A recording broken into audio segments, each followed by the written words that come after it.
Thank you so much. It's really a pleasure to speak and to discuss very important issues that are relevant in our countries and on the globe connected with sustainable development. And we know that sustainable development is a real challenge because it is about the future. We can make various predictions, but in order to be able to make these predictions as acute as possible, we need to consolidate.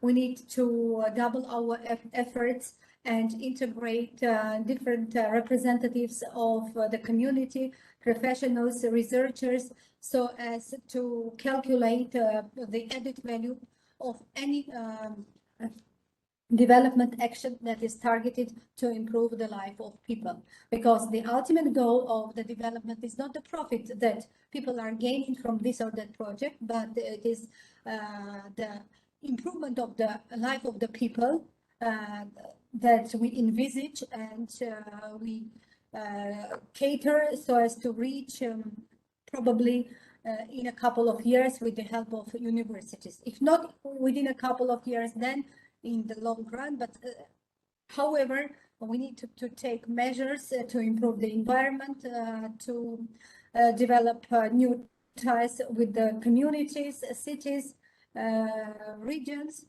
so as to make this education process more utilitarian, because we do not only run universities to issue diplomas, we run universities in order to improve the intellectual neighborhood of our regions, cities, and countries. So I would like to start my presentation with a couple of words of introduction. I would like to say that I have spent a large percentage of my working life thinking about acting, how to strengthen the relationship between universities, communities, and cities. For many years, more than 20 years, I ran all possible efforts in this area to help the Armenian universities to get a deep connection with the city and regional communities. I worked as a dean, vice rector, and even head of the development of the policy of higher and postgraduate education at the Ministry of, in those days, Education and Science of Armenia. And in all of these positions, it was one of my major concerns. If we want to get better results in such initiatives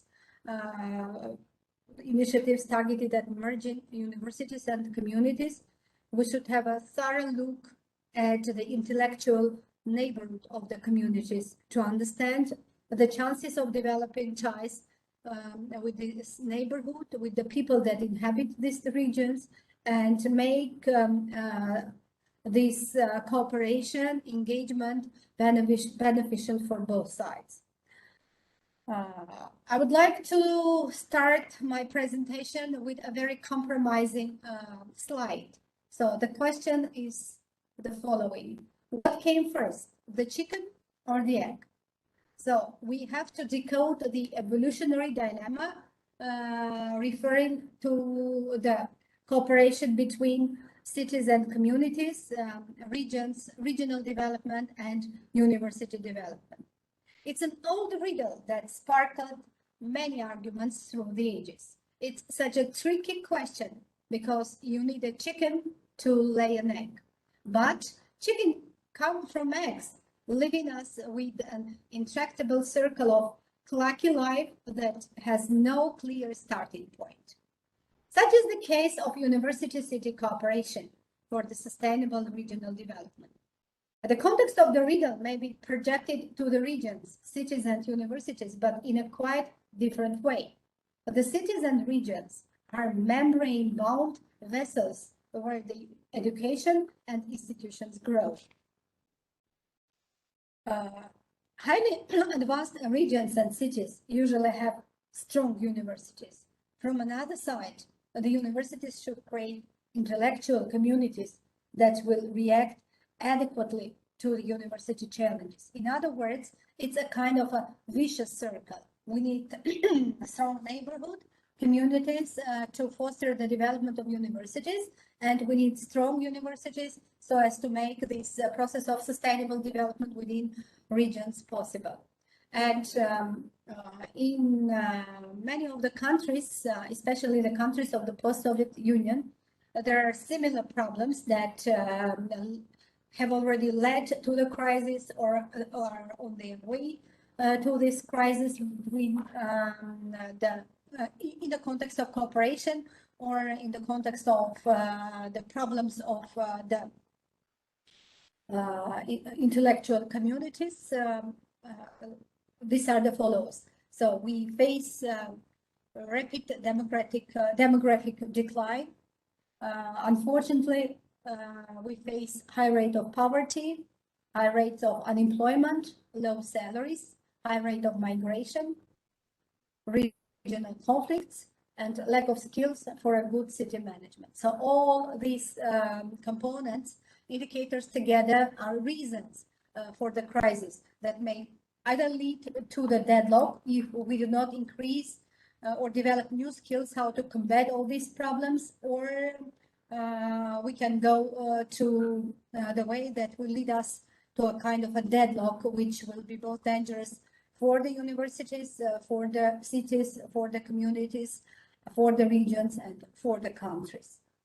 So this keyword of the conference and my presentation is very important. So we all think about this sustainability, and this sustainability keyword in my presentation is about the success of both the cities, the regional development, and universities.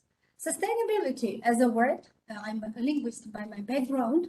Education is a broad notion which includes many aspects of the human world, from business to social sciences and from technology to environmental issues, and it discovers and develops the tools which are targeted to ensure a better future. It draws on economics, politics, hard sciences, and even philosophy. When we hear this word, we tend to associate it with innovation, ecological health, and renewable fuel sources, which are required to restore the balance in our environment and develop new ecosystems. With so many challenges, higher education needs to become the driver for the sustainable development. Higher education plays a vital role in educating the current and next generation of leaders, driving the research agenda for both the public and private sectors, and also playing a critical role in shaping the direction of national economies. Cities globally face grand societal challenges that often seem intractable, but universities have access to networks of knowledge, power, and finance that they should be able to pull together to develop models of inclusive urban development, offering access to space and amenities that encourage urban mixing and generate opportunities for a wide cross-section of society, not only academics and students. We see universities as catalysts for cosmopolitan urban regeneration, which challenges planning norms and patterns of development and genuinely makes a contribution to resolving entrenched social problems linked to the lack of opportunity. So this ideally may be applied to developed countries, advanced countries, in terms of regarding the problems in the developing countries, and in terms of regarding the question in the context of Armenia, we can say that there are a lot of challenges connected with the power of the university, the financial resources, the staff, and the skills of the people that are able to move universities and communities to changes. All these are problematic in Armenia, and now we are on our way to improve all these things step by step. So my case study was conducted on the case of the Chirac State University, which is the largest university in the city of Gyumri. City of Gyumri is the largest second town in Armenia, and it is located in Chirac province. The provinces in Armenia are called Marzis, and Chirac is the largest, the farthest province of Armenia. It is located in the northwest of the country, bordering Turkey in the west and Georgia in the north. Its capital and largest city, I've already mentioned this, Gyumri. It is as much semi-desert as it is mountain, meadow, or high alpine. In the south, the high steppes merge into mountain terrain, being verdant green in the spring with hues of reddish brown in the summer. Why I'm speaking about the climate? Because it is attractable for engaging students, and it's a good place to live in. The city of Gyumri is very, very old. It was founded in the 8th century before Christ. The population as of the census 2011 is around 121,976 people. It's an urban municipal community. I can say that it was initially designed as a city. It is one of the 2 cities and one of the fewest cities in the world that was initially designed as a city. And it has an urban architecture. People have urban psychology, and they used to live in the urban environment, and the population is more or less intellectual. Although we suffered a lot during the earthquake in 1988, which caused the migration of many of our compatriots to different countries, as well as, you know, that Armenia is in conflict with 2 neighbors. I do not want to mention the names, but all these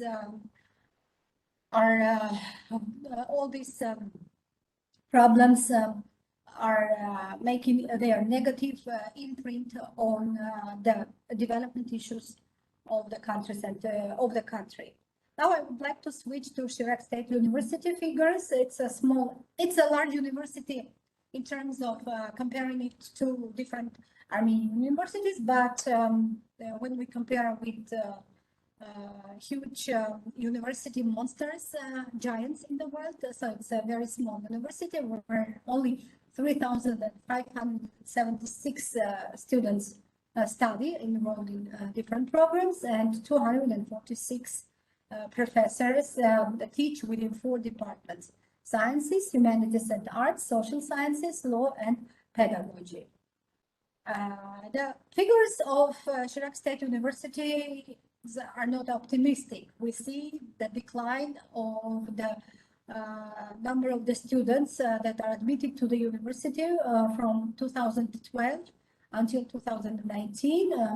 We had 944 students almost 10 years ago, and now we see that we have only the half of the previous figure.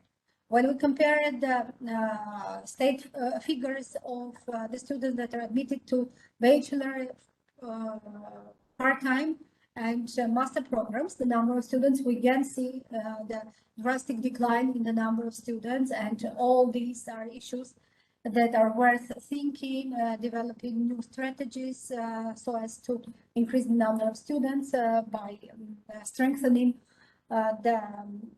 all the components of the development, strengthening the overall quality of education so as to attract new local and also international students. We know that it is not wise to compare the endowment size of a small university in a country that is full of societal, economic, and political problems. But of course, when we compare the university with the giants, we see, for example, that the budget of Harvard University is $32 billion USD. Yale University, for example, around 20 billion. And I also inserted the figure of King Abdullah University of Science and Technology from United Arab, from Emirates, and 32.334 billion USD is 1/3 of the Armenian budget. So in order to have such a strong university, we should allocate 1/3 of our budget to the development of a university, which is not realistic, but in order to have this kind of a good university, we need a substantial investment. It is not realistic to dream of the things that are not viable and feasible at this moment, but we have to always have a look at these figures, how are they formulated, how this big endowment size created, and if not possible to take many of the elements, but at least some of the elements that will work in our case. For example, attraction of the former graduates, also increasing the fundraising opportunities of the students, and so on. So the dynamics at the university is very set. The number of students decreases. The budget expenditures for research and development are very restricted. University top management are lack of skills in fundraising. The ties between the university and the community are very, very weak, and they do not contribute to the regional or university development. So among the major problems that hinder the development, I would like to mention some of the very huge and biggest issues that we need to combat and find ways to resolve these problems as soon as it is possible. I would like to mention the asymmetry of financial planning, resources to the organization structure, and the strategic goals of the university.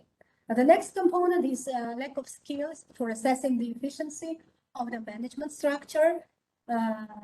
Also scarcity of the analysis, external factors that may influence the development of the university, including the cooperation with the city community, weak engagement of the external stakeholders in the university processes. Also, I think it is worth mentioning a large amount of the outdated laboratories and equipment that are not aligned with the current challenges of higher education. Also, weak connection between the research and teaching, lack of long-term strategic planning for staff development, lack of ties with the industry and business sectors, lack of institutional innovation infrastructure. So we have to take concrete measures within the region, and these measures are as follows. So we need to registration of all the existing jobs nowadays to see whether they are on demand now or not. Registration of all the jobs needed. This is a very important issue with us. Revision of all the study programs based on the needs assessment of the region, and also building alliance between the cities and universities. This is a very important skill, but unfortunately, I can't say that the university is ready to work efficiently in this direction, because it needs extra training, how to attract people, how to build alliances, to understand the philosophy of building alliances, the benefits of such structures, and so on. So the question that I want to pose is the following. Why are the universities important for the regional development? Of course, universities can be anchors or anchor institutions in local economies as a major employer across as wide as a range of occupations, purchasers of local goods and services, and contributors to cultural life and built environment of towns and cities. Regional investment in the infrastructure of university to support its core business of research and teaching. What of the more active contributions that the university can make? This can be broken down into 4 areas. This business innovation, research function of the university, human capital development, and community development. How to build effective city-university partnerships? So both universities and cities should be active. Without it, it is impossible to build this kind of alliance, to be cohesive, to have the same agenda, and to move ahead to resolve common problems. Among the effective strategies of the active universities, I would like to start with effective communication. Unfortunately, if we look at the studies that are maintained in different universities across the world, we see that the universities that are active, that conduct active, effective communication are always on the forefront. We need to improve the quality of effective communication. We can imply different indicators into this context to understand what do we mean under it, how to develop, and so on. And of course, we need to have this kind of diplomats to move ahead this issue. The next is the next point is the university should start communication with all the stakeholders, larger representatives of the community. The mandatory revision of all existing jobs in the city is also needed. The study of the reasons of the high rates of the university graduates is required. The joint revision of the learning outcomes with the participation of the labor market representatives is also required. The universities should serve as platform for thoughtful discussion, analysis, and reflection on the most important challenges facing regions. Active cities is a big issue. Unfortunately, we need to develop these cities, not the label of active cities, but the cities themselves. Cities need services for upgrading the intellectual level of the community with the support of the universities. Cities need special bridge builders between the municipalities and universities. Improvement of the national and regional legislation is required to exempt the active business partners of the community from taxes and create economic benefits for the integration of in the cooperation processes with the universities. That is much about my topic. Thank you very much for your attention. I'm ready to answer your questions.